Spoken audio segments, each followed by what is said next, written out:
AI agents are everywhere, automating tasks and making decisions at machine speed. But agents make mistakes. Just one rogue agent can do big damage before you even notice. Rubrik Agent Cloud is the only platform that helps you monitor agents, set guardrails, and rewind mistakes, so you can unleash agents, not risk. Accelerate your AI transformation at Rubrik.com. That's RUBRIK.com.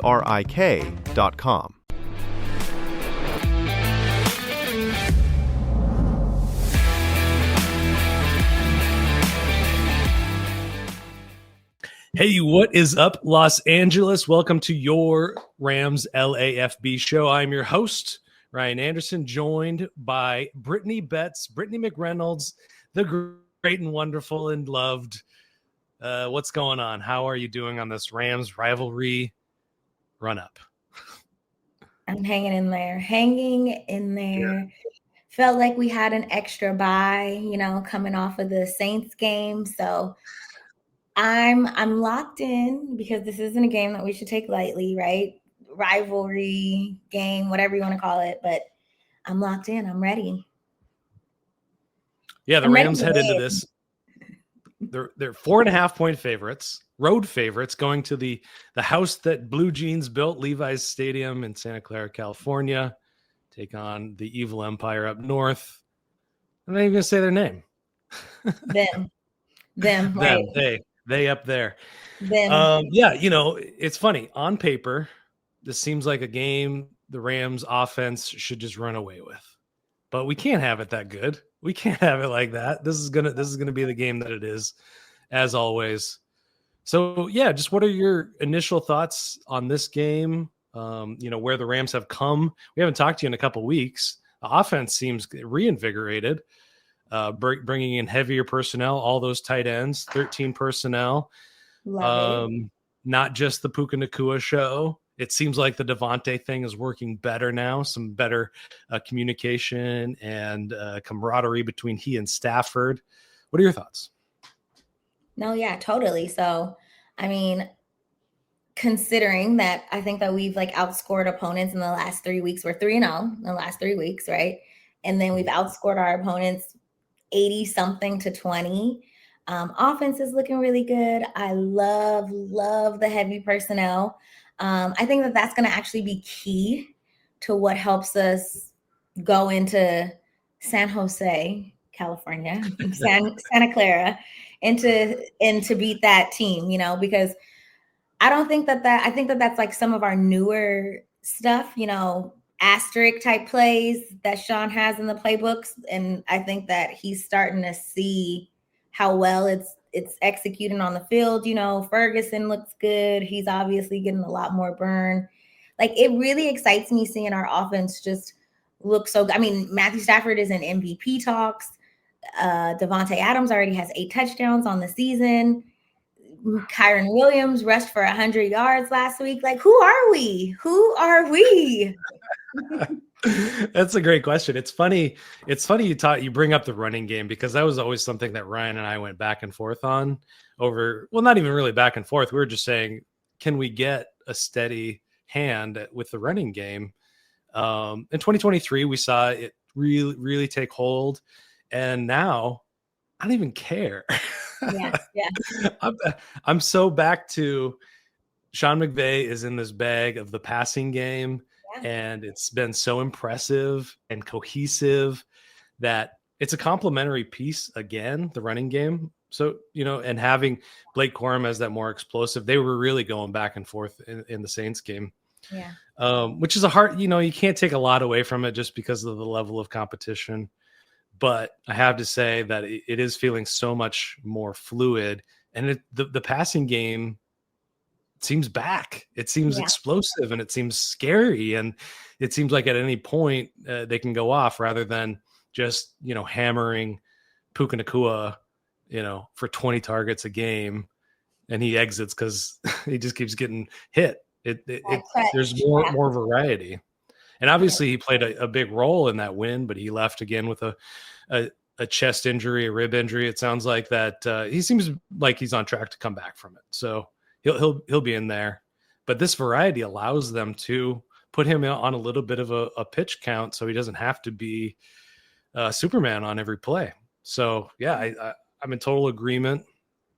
I think what you said about Terrence Ferguson, I think he's played such an important role in that, in the 13 personnel, and they've run this play. His first touchdown, he was in line as a tight end between, I can't remember if it was Colby Parkinson, Tyler Higbee, but he just goes straight up the field. No chip help, just runs 30 yards, touchdown, and a similar play last week as well. So, yeah.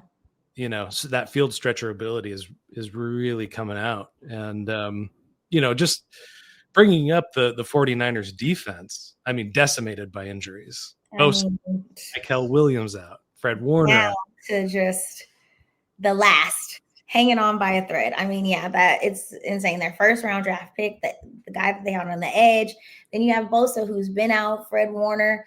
I mean, I will say that just from what I've seen, well, what I know about Bob Saleh is that he's a guy, we wanted him gone out of the division for a reason, like he knows how to coach him up, especially those linebackers, especially just the ball hawks that are in the middle of the field. So I say that to say that the guy who stepped up for Fred Warner, I mean, they say he's playing his butt off. He's a 7th round pick. You had some big shoes to fill, and the way that they say that he's playing, and just from what I've seen, I think that he's done a good job to kind of patch the hole for now, but I think that what Super Bowl teams are built on depth, and it's like next man up. And yeah, you guys have some really important pieces that are on the bench, and you guys are getting wins now, but will that sustain you guys, week to week? And especially this week when it's really important for the Rams to come there and punch you in the mouth after what you guys did to us at home, like that could decimate you guys. Like, I think that just, like I said, the longevity of the season with all the injuries that they already have, how do you sustain that? So I hope that the game plan is to go in there and to just absolutely dominate, like no slowing down, because the way that we started that first game, we were down 14-0 from the very beginning of the game. So there was really no offensive spark. It just more so was trying to get back in the game. And then when we were playing defense, as elite as our defense is playing and as on top as they are on paper, top 10 almost in everything, we got absolutely cooked in that 49er game by Mac Jones and Kendrick Bourne. And we know what they like to do. They like to do those little short dump off passes to McCaffrey. They like to run the ball. They got Kittle back. We know this team, but we didn't know that team. We didn't know that Thursday night Niner team with those backups. So it's like, I love the National Football League because it's just like any given Sunday, right? There's just so much parity. And I saw somebody say either the Niners are going to win or they're going to lose by like 25. Both I can see happening. Yeah. What is interesting about the Rams offense over the last several weeks is they've done a really good job of protecting Matthew Stafford. Oh, for sure. He's been clean. And his stats when he's clean have been insane. Something like 75% completion rate. Obviously most of his yards. Nobody gets better under pressure. Few quarterbacks do. He doesn't have his legs. He is more. Greg Rosenthal pointed this out on his show that he dirts the ball a lot more. He's kind of getting into that Tom Brady version of his late career, which is good. Yeah. Don't get hit. Keep that back. Keep that back good. The 49ers don't really have a pass rush, just a handful of pressures for them over the last couple of weeks. So that's what I mean by on paper, this should be an offensive route from the Rams. And, going back to, what we were talking about with McVay. Oh, I just wanted to point out Tatum Bethune, I believe, is the linebacker. linebacker. Yeah, lot of heat right now, so keep an eye out for that guy. McVay coming from behind was an interesting wrinkle for much of his early career, and he's gotten better at it. but he really, I don't know if he knows exactly what to do when he's 14 points down, you know, and I just these think that previous he doesn't get to play the game the way that he likes to play the game. So 100%. it definitely, you know, I wouldn't say stumps him, but you can tell it's not his favorite thing to do. Who would want to play from down? But, you know, yeah, when we're not firing, we're a totally different team. You know what I mean? Like if we get a slow start on offense, it's just not to say that it's a lost cause, but it's really hard to get it going because that is like the identity of this Rams team with McVay at the helm, and it's been so for so many years. So I totally understand what you're saying about. Yeah, and those last few games that they've played, they got out to a big lead on all those teams. So I think that's really key. And McVay is kind of stubborn in a way. Didn't seem like he wanted, we heard heading into really the last two seasons, it was like he's moving to 12 personnel. Look at these moves. Oh, they got Terrence Ferguson. 12 personnel is going to happen. And we don't see it right off the bat. Puka gets hurt, and then we see it, and everything changes. And he's like, oh, and another one, Cardi, with his foibles, has made him more aggressive on fourth down, which is, hit or miss, but it's been a hit the last couple of weeks. So, it's just one of those things. It's just one of those McVay things, I guess I can put it at that. Yeah. So. I mean, just the whole Terrence Ferguson thing. I talk about this all the time. Just, we're slowly starting to see him get worked in because McVay is the type of guy where it's like, you got to know your ish, when the quiz gets popped up, you have to ace it or else I can't send you on the field. And so I think that it took some time for him to really just kind of find his way into the offense and get up to speed. But I said back in May, I tweeted to so many people, this was the last guy that they wanted McVay to get his hands on in terms of a tight end specimen, because he's that leaner frame. He's not a big body like the Tyler Warren guy. Even the Loveland kid that went to Chicago, he's just a leaner, good blocking, can get upfield quick tight end. And I mean, McVay loves a good tight end. I mean, Higbee's been with us for how long? He goes after Parkinson, gives him all this money. I get the vision.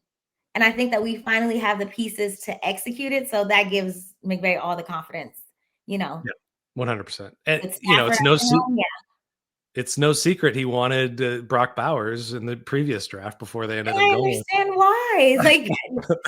We'll probably see it tonight. He's going to be the only weapon out there in Vegas. But the Raiders are playing? He's a great weapon to have. Yeah, I can't argue with that at all. So I bring up Cardi. So they're doing this kicking competition. They're doing this kicking competition with the so-called thicker kicker. Oh, thicker kicker. 243 pounds. Man. Do you know who on the team also weighs 243 pounds? Middle linebacker, Omar Speights. Omar Speights. Wow. Yeah. Okay. So a linebacker bowling ball, kicking the ball. I love it. Mevis. Yeah, I don't know if he's going to make it out of the kicking competition. They did say today that they're going to decide it today. But I mean, maybe brings up pressure. Maybe it's just all psychological. Maybe the contest never existed. This was just the stint to come in, apply the pressure to Cardi, because who knows? Maybe it is mental. Maybe McVay is just a mental master and he's just trying to get him psyched out. And this was the plan all along.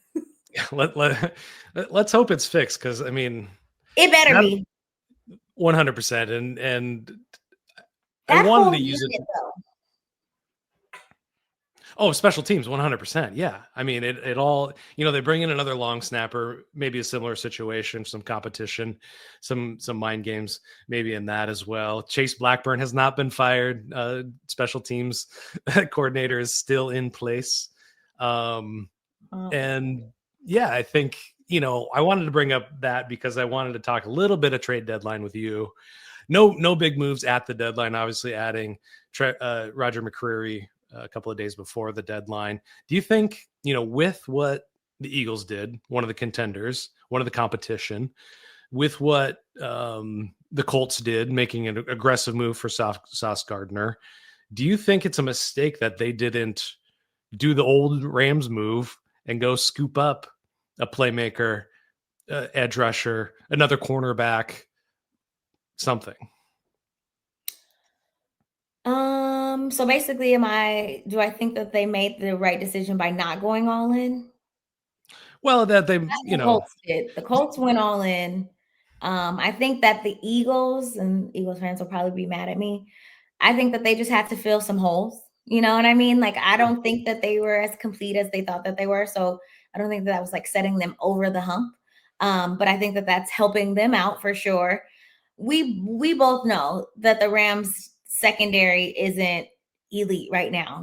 Like that's probably been our weakest spot on defense just because of the guys that we have. The Kello injury was huge. But I think that DB room being so set at the beginning of the season, them knowing that they were sticking with Emmanuel Forbes, them knowing they were sticking with the Kello and all those other guys, like, I don't think that they want to go out and spend the capital. Like, the risk isn't worth the reward. Like, that was a steep price that the Colts went after Sauce Gardner for. And I mean, you're kind of mortgaging your future in a sense. 2 years, you won't have a first round pick. Mm-hmm. I don't think that like the Rams are huge on in-house talent. Like, they develop you, if you can get a guy to vouch for you, which I hear Aubrey Pleasant is really, really big on, just like being the Emmanuel Forbes guy. So if you can get a guy in your corner and, McVay hears about it, we kind of stick with you. And I think that is a really good system in a sense of like belief, because belief is a heck of a drug, and like it brings out a lot in players, I think. Now, reality. I think that maybe even adding one more corner would have been ideal for us, considering the feet ahead when we're going to be playing a team like, let's just skip one week and say Seattle, who just added a receiver, into their arsenal. It would have been nice. It would have been nice to pick up one more corner. But you just kind of have to trust that they're working these guys. Like, Emmanuel Forbes looked good. It was the Saints, but granted, Rashid Shaheed was on that same team. Chris Olave is on that team. And you have to consider that they have a quarterback that can barely get them the ball. But I really think that they're really planting the seeds, to just hone in the in-house talent and, work with what we have to get to the ship, to get to the big dance, instead of trying to F those picks again. Yeah, you see James Gladstone really taken to that philosophy over the last couple of moves that they've made. You bring up the Rashid Shaheed move to Seattle. That's going to be an interesting game. Mm-hmm. I totally agree with you. I am 100%. You say depth wins playoff games and championships, gets you to the playoffs and whatnot. Looking at the depth chart, wondering about Akello, wondering a little bit about Darius Williams and his shoulder. He seems on maybe like he's going to be back, but a little bit more depth there, I would have felt a lot better about. There's still free agency that's out there. Asante Samuel Jr. just was medically cleared to play. He's got some fused discs in his back. Stephon Gilmore is still out there. So they can still add. But before we get to the other side of the ball, talk about this defense. Let's talk about sleeper fantasy all season long, backing the LAFB. They've got our code, Rams LAFB. Sign up now. Get $100 in. If you put $100 in, you get $100. And what are you gonna do with that money, Brittany? What are we gonna do with that? We're gonna play daily fantasy. Yeah. Pick up to 8 players, 2 to 8 players. Over unders. It's a lot of fun. Not only are they gonna give you $100 if you put $100 in, free $20. Holy cow!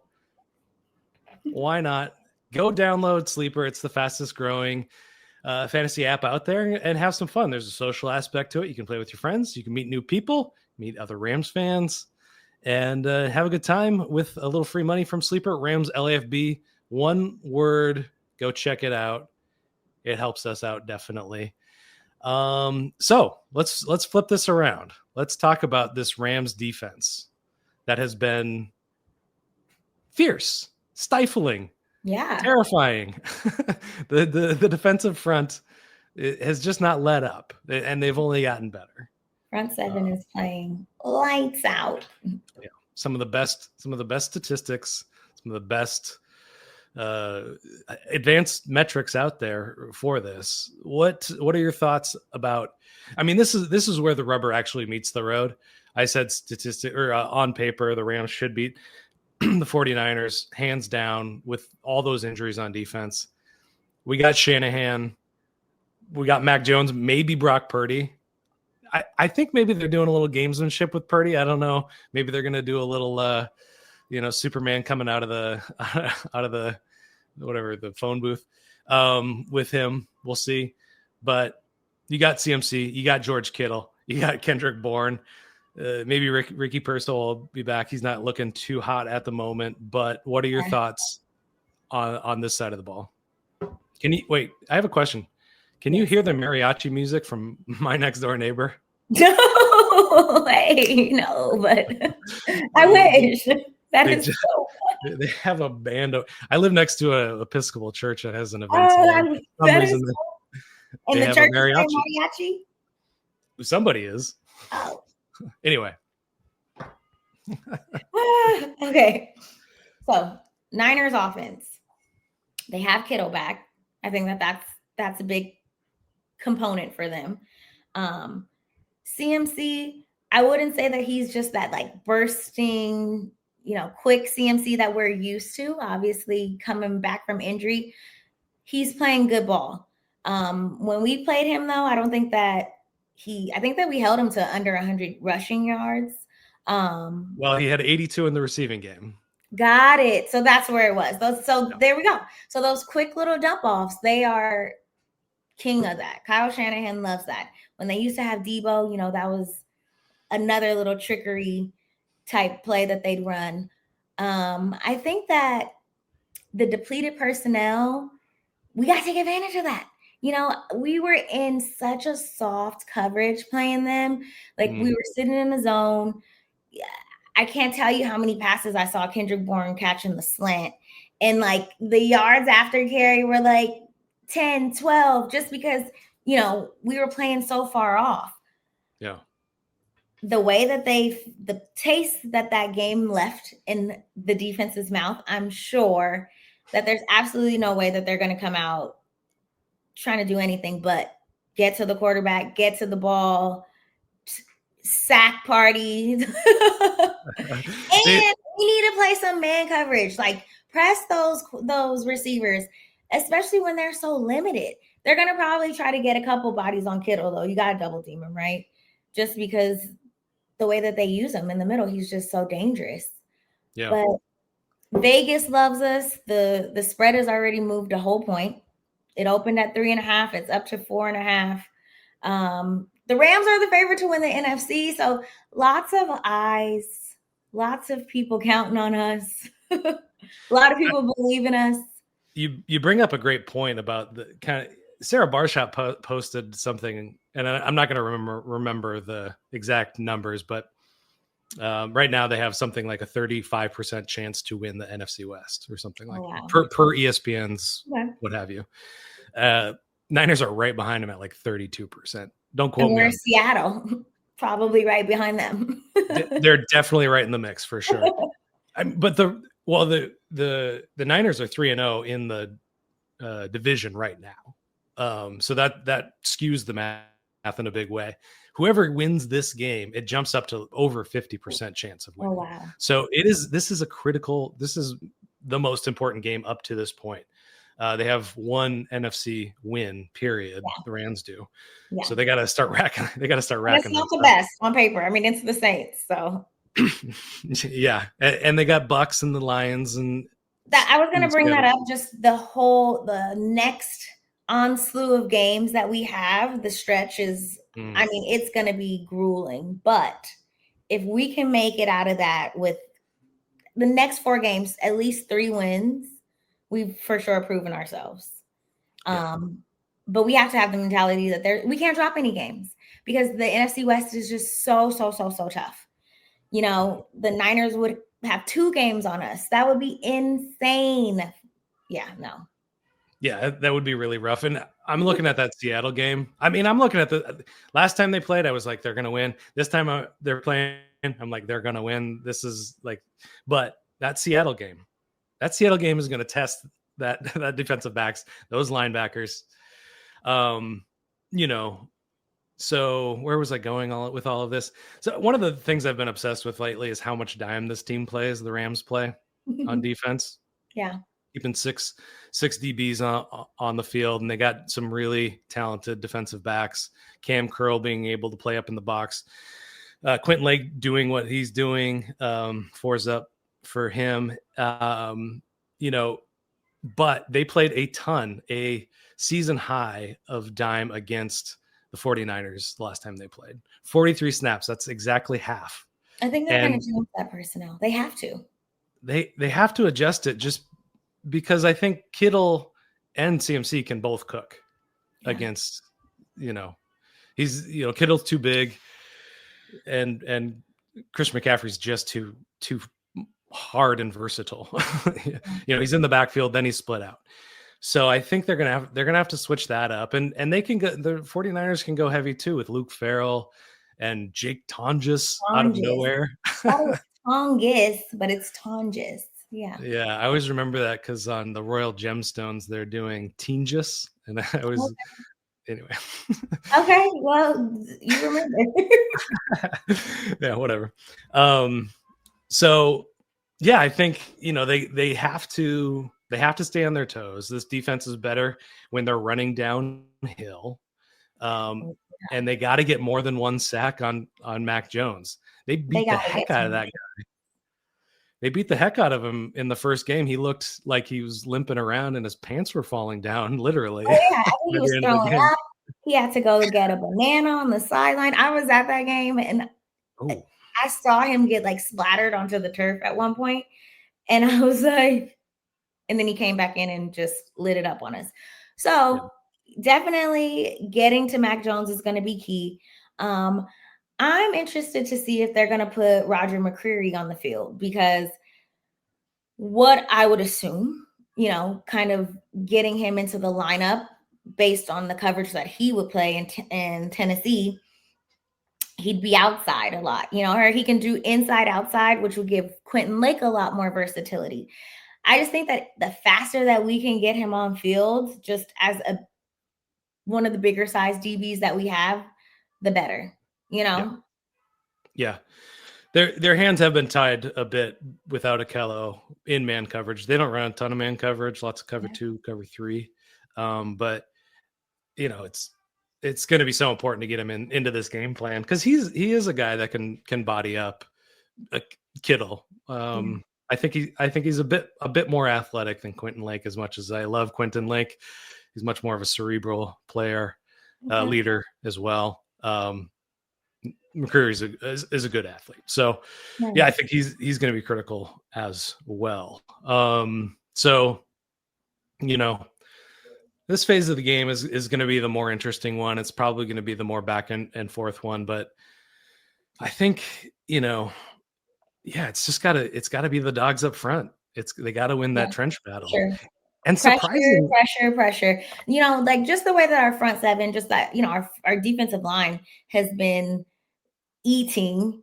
You know, you haven't really heard Braden Fiske's name. He got his first sack on Sunday, but the way that he's taken the double teams, the way that he's taken on those linemen, it allows everybody else to kind of come off the edge or just, you know, break through and get a tackle. You know, he can't really get those stump moves off and eat like he was last year, but everybody has their hand in it, you know, on that D line intricately. And I think that they just get better. The more they work together, the more they play together, they just continue to get better. Like everybody is starting to eat. Big Merch, Stewie, that's not even me naming the main guys. Kobe Turner, Agent Zero, Verse, like everybody you hear everybody's name on Sunday. Yeah. We were doing mid-season awards with Aaron Coscarelli a couple of weeks. Well, during the bye week, and I was like, "All right, defensive player of the year for the Rams is Byron Young," and she's like, "No, it is the whole defensive line." Yeah, and that's true. I mean, and I've been probably unnecessarily critical of Jared Verse because I want him to be in the conversation of defensive player of the year. And I don't, unless he really lights it up over the last part of the season, I don't think he will be just because of the sack numbers aren't there. But I think how satisfying would it be as a Rams fan to just watch him eat 4 sacks? Yeah. Pressures all game, him, and they play him all over the place. And he is the straw that stirs the drink, so to speak, for it. So, I mean, he's doing a lot of work. His true pass rush rate is phenomenal. Top 5, maybe number 4. Yeah. So he's doing work, but it's like, the superstar because it's Aaron Donald in the Super Bowl coming up with, and the NFC Championship game coming up with critical sacks. Critical sacks, both on the down that it needs to happen at the right, third down. Jimmy Garoppolo dropping back. It's Aaron Donald, and that's the kind of next step I want to see for Jared Verse. Yeah, and he isn't like, he's still kind of like a new pup. Let's give him that. He's year 2. Year 2. And again, he has so many pieces around him. Aaron Donald was the guy that was getting double, triple, quadruple teamed, and he was still eating off of all that. I think that this is just such a unique situation where we have such a slew of young guys on the defensive front. And like I said, just everybody is having an impact. Byron Young is one of the sack leaders, but like, look at the company that he's with. He's with Brian Burns, Myles Garrett, Nito Benito. I think he's probably still up there. Like, yeah, those are good names. I love your nicknames, by the way. You always come up with the best nicknames for guys. What was for Nito Benito? That's really good. I think a lot of people call him that, like in Denver. Denver fans gave him that name. So I ran with that one. I love it. I don't know why I don't know that, but yeah, it's good. So any other final thoughts? Any X factors that we didn't touch on? Anything last final words? Last final words. I'll give you a score prediction. I think that the Rams are going to win. I think that they're going to cover the spread. I think that this is really going to be the game where they set they make their presence known in the NFC, like this is a great get back game for them to go up there and win by 10 points. So Rams 31-21. Oh, I love it. I refuse to pick over 30 points for this game, even for this team specifically. So I like your boldness. Okay. I'm going to believe again. I was about to say they weren't going to cover. Oh, I think it's going to be a 5-point win. So they're going to cover. Okay. 25-20. Ew, 25. Okay. Well, you know what? Something crazy is probably going to happen. We're probably going to safety. And it does. End up with 25 points. Right. Ryan always gives me crap about picking weird scores. That is the craziest number. I'd be pissed. Like if I played the Super Bowl squares, like the 100 squares, and then you get the number. If my name was in the 5, I'd be pissed. Like, yeah, I like picking the weird ones just because I root for chaos and weird things to happen. Yeah, I don't know. Is there another way to score 2 points? Well, 2-point conversion, but there's probably going to be a 2-point conversion in this game. I bet. Okay, well, I don't know why. This isn't the game for me for a weird score, but stay tuned. If I'm on the show next week, I think I can cook something up. if that feels like the game. Well, we'll definitely have you back on for that preview because I am so excited for that game. Me too. I love being able to learn things about this team, and I just feel like that's the kind of I don't feel like they've had the Indianapolis was a very I learned a lot from that game. Houston, I learned a lot from that game. Jags, they're good amount of lessons and tidbits from that one. Saints, no. The Niners, we're not going to learn anything about the teams. Right. It's just kind of like that weird brother plays his brother type game where it's just like, oh, okay, that happened. Seattle, I get what you're saying, especially because this Mike McDonald team is they're mysterious to me. They're like a dark horse. But then again, I look at it like we know Sam Darnold. And when you think about it, I told somebody, take Clint Kubiak out of the situation because, obviously he's the brain power behind it all. But do you remember Sam Darnold last year with all those weapons? Same type of weapons, same type of receivers, same type of speed, same type of tight end. They use the tight ends in the same way.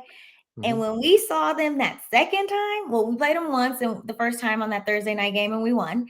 And then when we saw them that second time, I think that everybody had a sack. It was insane. So I say that to say the defense knows Sam Darnold. So you can take a lot of his tendencies, I think, and, you can put that into play. The thing that worries me is just they utilize their pieces just so well, like just to precision, the way that they have their tight ends on the field and they put them in the right spots. And then the way that they can get the ball to Jackson Smith and Jigba, I remember his breakout game. I think it was against us last year.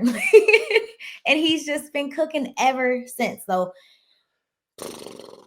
we'll see. No, I'm excited for that game too. I really am because they're talking a lot about Seattle. They're talking a lot about the Rams. Let's settle it. One game at a time, though. One game at a time. Well, I was about to point that out. The Rams can't be looking too far ahead either. They got to keep their head. Just me and you. Well, the Rams got to keep their head in week 10 and before week 11 gets here. And you and I focus on should do the same. Focus on the San Jose 49ers. The San Jose 49ers. It's closer than San Francisco. It really is. Yeah, guys, we really appreciate you tuning in, we'll call it, and continuing your support for the LAFB and the Rams LAFB show. Definitely go check out stuff that we've got on the LAFBnetwork.com. Go check out Brittany Betts at Brittany Betts on X, Twitter. Anywhere else? Are you anywhere else? Just Twitter. Just Twitter. And I'm Ryan Anderson. I'm easy to find. RL Anderson, LAFB on Twitter. Thanks so much, guys. We really appreciate you. Go check out Sleeper. Go put some money down. See if you can win a few bucks. And we will see you on the other side of this game. On the flip side.